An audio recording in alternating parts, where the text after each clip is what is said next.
Welcome to red TV. నేను మీ తేజ. ప్రస్తుతం మనతో పాటు సీనియర్ జర్నలిస్ట్ కిరణ్ గారు ఉన్నారు. నమస్తే సార్. నమస్తే Teja. So KK survey, so ఇంతకుముందు సర్వత్రా ఎన్నికలు నడిచినప్పుడు ఆంధ్రప్రదేశ్లో అతను ఇచ్చినవన్నీ కూడా చాలా పాజిటివ్గానే అయినాయి.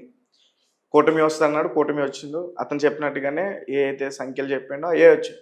అండ్ రీసెంట్గా అతను ఈ 1 year పాటు జరిగిన ఈ పరిపాలన గురించి కూడా మాట్లాడుతున్నాడు. అండ్ ప్రజలు అసంతృప్తితో ఉన్నారు ఎమ్మెల్యేల పట్ల అంటున్నారు. అండ్ కొంతమంది ఎమ్మెల్యేలు కూడా అసంతృప్తితో ఉన్నారు అంటూ కూడా చెప్తున్నారు. అసలు ఏంటి నెక్స్ట్ ఏం జరగబోతుంది? కేకే సర్వే ఎంతవరకు నిజం, మీరేం చెప్తారు? అంటే కేకే సర్వేలన్నీ కూడా పూర్తిగా నిజాలను అబద్ధాలను కూడా అనుకోకూడదు. సో ఆయన చేసిన సర్వే లాస్ట్ టైం 21 అంటే 21 జనసేనకు వచ్చినాయి కదా, ఇంకా ఆయన చెప్పిందే వేదమా అంటే అలా కూడా ఏం అనుకోలేదు. ఎందుకంటే ఆయన హర్యానాలో ఫెయిల్ అయ్యాడు, ఇంకో చోట ఫెయిల్ అయిపోయాడు ఆయన. సో 2 చోట్ల ఫెయిల్ అయ్యాడు ఆయన అడ్డంగా. ఆయన ఢిల్లీలో హర్యానాలో అనుకుంటా 2 చోట్ల ఫెయిల్ అయిపోయాడు. So subject to correction. So ఆయన చెప్పినవన్నీ నిజాలు అవ్వలేదు అన్ని సందర్భాల్లో.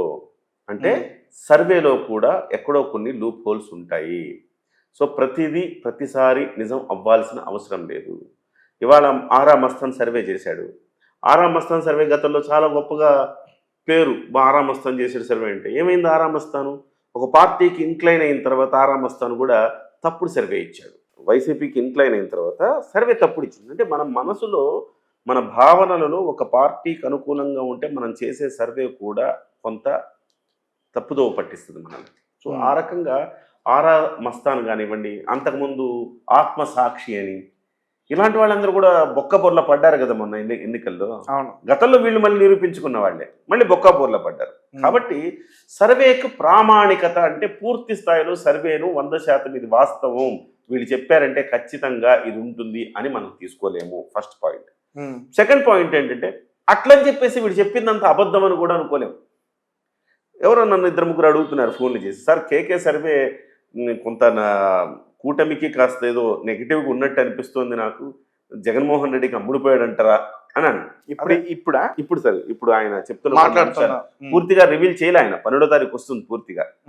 మీరు అడుగుతున్న ప్రశ్నే కానీ ఎవరైనా నన్ను అడుగుతుంది కానీ కొంచెం ఆయన కొంచెం బయట కొంచెం లీక్ చేశాడు కదా, ఆ లీక్ చేసిన అంశాల మీద మాత్రమే మాట్లాడుతున్నాం మనం. సో అంటే నేనన్నాను, మరి గతంలో ఏమన్నా వైసీపీ జనసేన పార్టీ దగ్గర డబ్బులు తీసుకున్నాడా, కూటమి దగ్గర డబ్బులు తీసుకున్నాడా? కరెక్టే చెప్పాడు కదా. ఇప్పుడు కూడా డబ్బులు తీసుకుని ఆయన సర్వే చేశాడని మనం ఎట్లా అంటాం? ఆయన చెప్పిన దాంట్లో వాస్తవం కూడా ఉండొచ్చు కదా. ఇప్పుడు ఏమంటున్నారు మీరు? 80 మంది ఎమ్మెల్యేల మీద వ్యతిరేకత ఉంది స్థానికంగా. ఉండొచ్చు, దాని మీద స్కోప్ లేదంటాము, ఖచ్చితంగా ఉండొచ్చు. నిన్న ముఖ్యమంత్రి గారు ఏమన్నారు? నిన్న మంత్రులతోటి ఎమ్మెల్యేలతోటి టెలికాన్ఫరెన్స్ తీసుకున్నారు చంద్రబాబు నాయుడు గారు. ఆ టెలికాన్ఫరెన్స్లో మీరు చూస్తే హెడ్లైన్ అదే నిన్న ఈనాడు పత్రికలో. ఆ టెలికాన్ఫరెన్స్లో ఏమన్నారు ఆయన? మీరు 1 time ఎమ్మెల్యేగా మిగిలిపోతారా లేకపోతే మళ్ళీ గెలుస్తారా? ఒళ్ళు దగ్గర పెట్టుకుని పనిచేయండి, నా దగ్గర నివేదికలు ఉన్నాయి, చాలామంది ప్రజలకు అందుబాటులో ఉండటం లేదు, చాలామంది మీద వ్యతిరేకత వస్తోంది, మీరు 1 time ఎమ్మెల్యేలుగా మిగిలిపోయే పరిస్థితి తెచ్చుకోకండి అని ఆయన చెప్పారు. కేకే సర్వేలో ఏమైతే చెప్పారో చంద్రబాబు నాయుడు గారు చెప్పిన దానికి సింక్ అవుతుందిగా. అవుతుంది. పాయింట్ 1. పాయింట్ 2 ఏంటంటే ఇది కేవలం ఎమ్మెల్యేల ఫెయిల్యూర్గా మనం చూడాలా, అందుకే ప్రజల్లో ఇలాంటి అసంతృప్తి ఉందా అంటే అట్లా ఏం చూడక్కర్లా. ఇందులో ఓవరాల్గా ప్రభుత్వ ఫెయిల్యూర్ కూడా కొంత ఉండొచ్చు. ఎందుకు అంటే ప్రభుత్వం చాలా హామీలు ఇచ్చింది, ప్రభుత్వం మీద చాలా హోప్స్ ఉన్నాయి, చాలా వరకు కార్యకర్తలే నెగిటివ్గా మాట్లాడుకునే పరిస్థితులు ఉన్నాయి ఇవాళ. రీజన్ ఏంటంటే మేమేదో అనుకున్నాం, ప్రభుత్వం వస్తే వాడిని కొట్టేస్తారు, వీడిని కొట్టేస్తారు, వాడిని అరెస్ట్ చేస్తారు, వీడిని అరెస్ట్ చేస్తారు అనుకున్నాం, కానీ స్లో ఉంది ప్రభుత్వం అని చెప్పి చాలామంది శాంతి భద్రతల విషయంలో కొంతమంది అనుకుంటున్నారు. చాలామంది మీరు కూడా చూసుంటారు కదా, చాలామంది జగన్మోహన్ రెడ్డి అయితే అడ్డంగా అరెస్ట్ చేసేవాడు, మా వాడు ఆలోచిస్తున్నాడు, చంద్రబాబు నాయుడు అలాగే పవన్ కళ్యాణ్ ఆలోచిస్తున్నాడు అంటే ఎంత ఒత్తిడి వచ్చిందంటే ఒక దశలో చంద్రబాబు నాయుడు చెప్పుకోవాల్సి వచ్చింది, ఇది కక్షపూరిత విధానాలతో పాలన చెయ్యలేము, నిజమైన ఆధారాలు ఉంటేనే నేను అరెస్ట్ చేయిస్తాను, అంతే తప్ప కక్షపూరితంగా మీకు కోపం ఉందని నేను చేయలేను అని అన్నారు ఆయన. అంతటి ప్రెషర్ వచ్చింది ప్రభుత్వం మీద. అలాంటి వాళ్ళు నెగిటివ్గా మాట్లాడుకుంటారు. 2, ప్రభుత్వం వచ్చిన తర్వాత పథకాలు ఏవైతే సూపర్ 6 అందో ఆ సూపర్ 6 చాలా వరకు అమలు కాల. ఇవాళ ఇప్పుడు అమలు చేస్తాం, ఈ నెలలో పడతాయి డబ్బులు అంటున్నారు. సో పాయింట్ 2 ఇదొక అసంతృప్తి ఉంటుంది. పాయింట్ 3 ఇంట్లో కూర్చొని ఇంట్లో కూర్చొని హ్యాపీగా ఫ్యాన్కి ఆరేసుకునే వాళ్ళు కాస్త ఇవాళ రేషన్ షాప్ దాకా వెళ్ళి తెచ్చుకోవాల్సి వస్తుంది సరుకులు. సో మొన్నటి దాకా ఇంటికే తెచ్చి ఇచ్చేవాళ్ళు కదా, ఇప్పుడు అక్కడ దాకా వెళ్ళాల్సి వస్తుంది. పాయింట్ 3 వ్యతిరేకత వస్తుంది. సో ఒకసారి సుఖాన్ని అలవాటు చేశారుగా. వాస్తవానికి ఈ ప్రభుత్వం చేసేది కరెక్టు. నీకు నిజంగా రేషన్ కావాలంటే వెళ్ళి తెచ్చుకోవాలా. నీ ఇంటి దగ్గరికి వస్తే ఎంత తప్పుదోవ పడుతుంది, ఆ వెహికల్స్లో ఎంత అమౌంట్ ఆఫ్ బియ్యం బయటికి వెళ్ళిపోతా ఉంది. కాబట్టి ఇవన్నిటినీ ఖచ్చితంగా అడ్డుకట్ట వేయాలంటే ఇంటి దగ్గరికి వెళ్ళకూడదు వెహికల్స్లో. సో దాని మీద కొంతమందికి వ్యతిరేకత ఉంటుంది. అలాగే వాలంటీర్ల వ్యవస్థను తీసేస్తే ప్రజల్లో ఏం వ్యతిరేకత లేదు వాలంటీర్ల మీద, కానీ వాలంటీర్లో ఒక సెక్షన్ ఆఫ్ పీపుల్లో వ్యతిరేకత వచ్చింది కదా. సో ఈ రకంగా తీసుకుంటే ఇంకా ఉచిత బస్సు అన్నారు, వేయలేదు మహిళలకి, వ్యతిరేకత వస్తుంది కదా. అంటే నేనేమంటానంటే 100% సంతృప్తి ప్రస్తుతం లేదు. ఆ విషయంలో ఇంకా ప్రభుత్వం వెనకబడి ఉంది. డెఫినెట్ డబ్బులు లేవని చెప్తారా, లేకపోతే గతంలో జగన్మోహన్ రెడ్డి గారు ఆయన కూడా పథకాలన్నీ కూడా అమలు చేయడానికి మాకంటే ఎక్కువ సమయం తీసుకున్నారని చెప్తారా, ఏమైనా సమర్థించుకోవచ్చు. కానీ మనం చెప్పింది అయితే ఇంకా నిరూపించుకోలేదుగా. అక్కడ అట్ ద సేమ్ టైం కొన్ని పాజిటివ్స్ ఉన్నాయి. ప్రత్యక్షంగా ప్రజలకు సంబంధమైనవేమో నెగిటివ్స్ ఉన్నాయి. అంటే వాడికి తల్లికి వందనం కానీ ఇలాంటివి నెగిటివ్స్ ఉన్నాయి. వాడికి రావాలి, వాడికి వచ్చే డబ్బులు ఆగినాయి కదా, వాడి నెగిటివ్ ఉంటుంది. కానీ రాష్ట్రం పురోగతి చెందుతుందంటే ఖచ్చితంగా చెందుతుంది. అది వాడికి సంబంధం లేని అంశం. డైరెక్ట్గా వాడికి ఇప్పుడు సంబంధం లేదు. డెఫినెట్గా మంచి భవిష్యత్తు కోసం, వాళ్ళ పిల్లల భవిష్యత్తు కోసం ఉంటుంది. సో అనేక వందల కోట్ల రూపాయలు, వేల కోట్ల రూపాయల పెట్టుబడులు వస్తున్నాయి. రోడ్లు బాగుపడ్డాయి. ఇప్పటి వరకు విద్యుత్ లేని ఇళ్ళకి ఇప్పుడు విద్యుత్ ఇచ్చారు. స్వతంత్రం వచ్చాక ఇప్పటి వరకు విద్యుత్ లేని ఇళ్ళు ఉన్నాయంటే ఆశ్చర్యం, వాటికి ఇచ్చారు. తాగునీరు లేవు, తాగునీరు ఇస్తున్నారు. ఉపాధి హామీ పనులు జరుగుతున్నాయి. ఈ రకంగా అనేకమైన మంచి పనులు. రోడ్లు మీ గోదావరి జిల్లాలోకి వెళ్తే బ్రహ్మాండంగా ఉన్నాయి రోడ్లు. ఇంతకుముందు ఉండేవా? లేవు. సో పాజిటివ్స్ నెగిటివ్స్ ఉన్నాయి సార్. సో ఆ పాజిటివ్స్ నెగిటివ్స్ ఆ పర్సంటేజ్ ఏంటంటే 70% పాజిటివ్ ఉంటే 30% నెగిటివ్ ఉంది. ఈ 30% నెగిటివ్ కూడా ఎక్కడుంది? డైరెక్ట్గా ప్రజలకు అందే స్కీమ్స్ మీద ఉంది. కాబట్టి నీకు నెగిటివిటీ అనేది కొంచెం కనబడుతుంది. దానికి ఎమ్మెల్యే కూడా ఏం చేయలేదు. ఓకే. సో కాబట్టి ఏ తర్వాత మొదటి సంవత్సరం కొంత ఉంటుంది. బహుశా ఆయన చెప్పిన దాంట్లో వాస్తవం ఉండొచ్చు. అంటే ఒక విషయం చెప్పండి, అంటే వాళ్ళు ఇచ్చిన హామీల్లో మొదటి సంవత్సరంలో వాళ్ళు చేయలేకపోయారు పూర్తిగా, సగం కూడా చేయలేదు. చేశారు సగం కూడా చేయలేదు మనం అనద్దు. కొన్ని చేయలేకపోయారు, ఆర్థిక పరిస్థితుల కారణంగా కొన్ని చేయలేకపోయారు. రాష్ట్రంలో వాళ్ళు ప్రభుత్వంలోకి వచ్చే నాటికి ఎంత కునారిల్లిపోయింది ఆర్థిక స్థితి మనం చూసాము.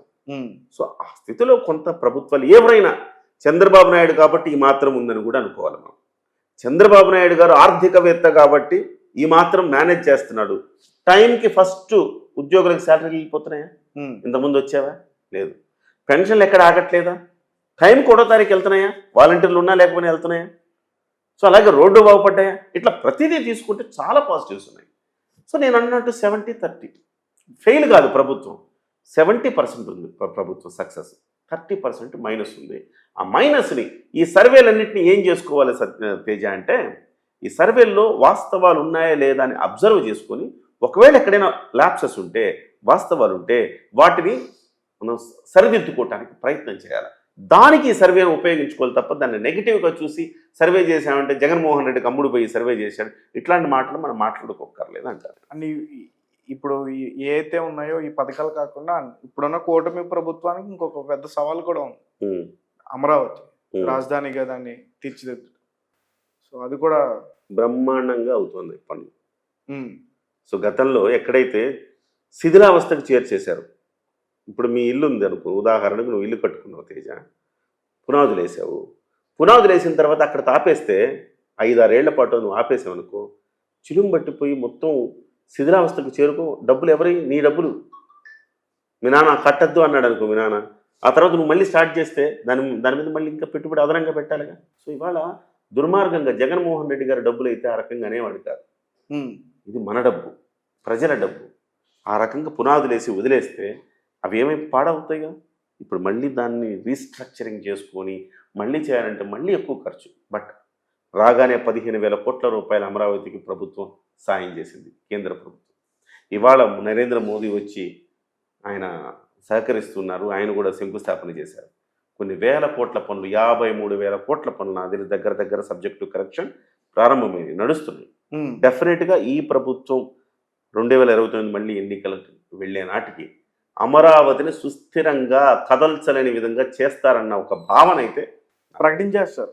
ఈ 5 ఏళ్ల గడిచేలో ఇంకా చెరపలేని విధంగా అమరావతి తయారైతే అవుతుందని. అలా అవ్వకపోతే మాత్రం ప్రభుత్వ ఫెయిల్యూర్. ఖచ్చితంగా అలా చేయకపోవడం వల్లనే లాస్ట్ టైం గవర్నమెంట్ ఓడిపోయింది. అంటే అమరావతి రాజధానిగా చేయలేనందువల్ల ఓడిపోయిందా? అదొక ఆస్పెక్ట్ అంటున్నాను. ఓకే. గతంలో ప్రభుత్వం చెప్పింది, చాలా అద్భుతాలని చూపించింది, అవి గ్రౌండ్ లెవెల్లో అన్నీ కనపడలేదు. దాంతో డబ్బులన్నీ ఆడ పెడుతున్నారు, అదే అభివృద్ధి చేస్తున్నారు, దాని మీద కాన్సన్ట్రేట్ చేస్తున్నారు అన్న ఒక భావనతోటి ప్రజల్లో కూడా కొంత నెగిటివిటీ వచ్చింది. సో అదే కనుక ఏదో ఒక నిర్మాణాలు కనిపించేసి దాని సాఫీగా జరుగుతూ ఉందనుకో, డెఫినెట్గా ఆ భావన వచ్చింది. అంటే కర్ణుడి చావుకు ఎన్నో కారణాలు అంటారు కదా, అట్లా గతంలో ప్రభుత్వం పోవటానికి రకరకాల కారణాలు ఉన్నాయి, అదొక్కటే కారణం కాదు. జన్మభూమి కమిటీలని, వాళ్ళ వ్యవస్థ, వాళ్ళ అతి చేష్టలు, తెలుగుదేశం కార్యకర్తలు గతంలో చేసిన పనులు, ఇవన్నీ కూడా కారణం ప్రభుత్వం మీద తీవ్రమైన వ్యతిరేకత తీసుకుంది. నేనేమంటే లేకపోవటము, పవన్ కళ్యాణ్ యాంటీ అవ్వటము, అది సో ఇది major. So vote bank, Jagan vote bank చెదరదు.